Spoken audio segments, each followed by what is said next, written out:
Okay, this is one of my favorite new additions to my huge digital paper collection. And it is from, let's see if I can do this without messing up, Bona Design Arts digital paper. I don't, and these are numbered, so I can't tell you which one this is. You'll just have to look at that. But this is what it looks like, which is quite interesting. And I wanted to make it into a booklet. So let's see. So I brought the digital that I purchased into my Silhouette Studio software, and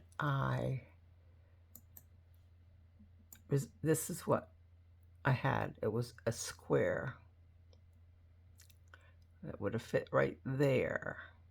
But I wanted, even though it really doesn't matter in this print, I wanted some of the text to read properly, at least parts of it, because it's a collage and some of it is upside down anyway. It won't be perfect, but I wanted to play with this square and be able to make an interesting booklet out of the design. And it won't look like this exactly, as you will see in a minute.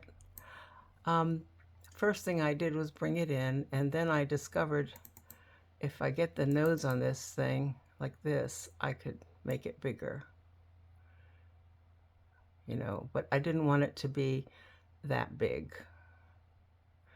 And some of the prints that I buy are what you call them, I'll think of the word in a minute, but they actually repeat the pattern as you pull the nodes. This one just changes the size when you pull the nodes, which is not exactly what I wanted. So what I did is I took this one here. Let's see if I can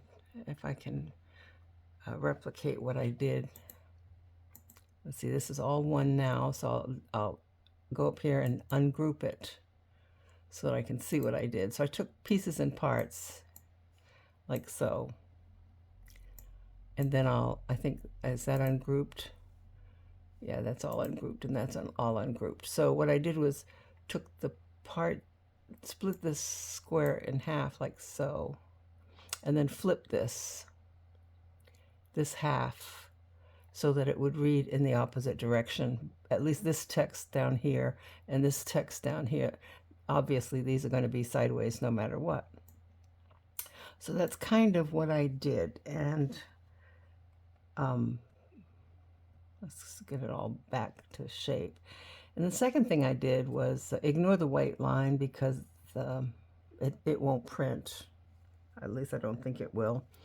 What I did was make it larger. This whole thing is larger than my 8.5 by 11 part on my mat. Okay, I'm not doing any cutting, but this is what I call the mat, and then the size of the paper is what is that white version underneath. So if I line up the, I know it's 8.5 at the top, so if I line this up, this little thing up to about 4 1/8 or so, 4 1/4, yeah. And then I can extend it down, for example, then it will be, this is probably the halfway point. See, halfway is like 4 1/4. Since this is 8.5, I just slide it up there. It'll be more or less, but it really won't matter. This is a lovely, lovely pattern that if it doesn't fold exactly right, it really doesn't matter because it's this kind of a design. But I know that half of it will read this way and half of it will read that way. And yeah, so anyway, so what I did is then I go to up the top, I hit print, and then I get a print preview. And as you can see, it goes edge to edge, and you'll see what it's going to look like.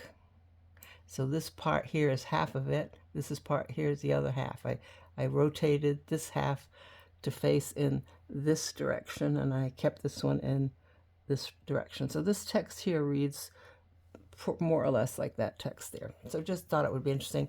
But just to show you what you get, I'm not going to print it because I already did. And I'm going to cancel that and show you what I made. And this is what I made. Let's see. Let's see if I can get some more light on this thing.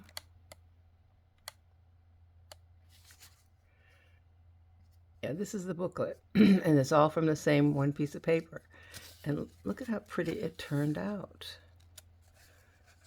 Really interesting. And there's plenty of writing space on these broad areas if I wanted to write. I didn't glue the bottoms like I will probably do, because I wanted to show you how this paper prints when I do this. Look, this is the one sheet of paper from that print. And let's see if I can get, it looks like it's this bottom part is the wide open spot right there. So this is the thing I printed. Then I folded it in typical zine fashion, vertically, and then horizontally, and then I cut, let's see if I can get it back so you can see, and then after you fold it in half the short way, you get this little fold right here. And then you bring this up to here, this up to here, this up to here. You fold that. And ultimately you end up with this, and it looks like an airplane, whoops, or whatever you want to call this, when you fold it. And I'm folding it lengthwise, and I cut on the fold line just to this point. See, it's folded in half, and I just cut it, and I stop at this vertical fold line. And then what you do is you bring the two parts together like so, and use your fingers to press however you want this to look, which page you want to be on the front, and so forth. And that's the one I chose. And I always like the pockets to be sideways on the first page. I don't know why, but it's just a habit. And then the pocket would be on the top of this one. When I glue the bottoms, I'll glue all the bottoms. And I end up with this just precious little book. And I do love it. Her papers are wonderful. I would recommend Cheryl Francis. I feature a lot of hers because I do love her work as well. But this textural look appeals greatly to me. So I encourage you to take a look at her papers because they are really very nice.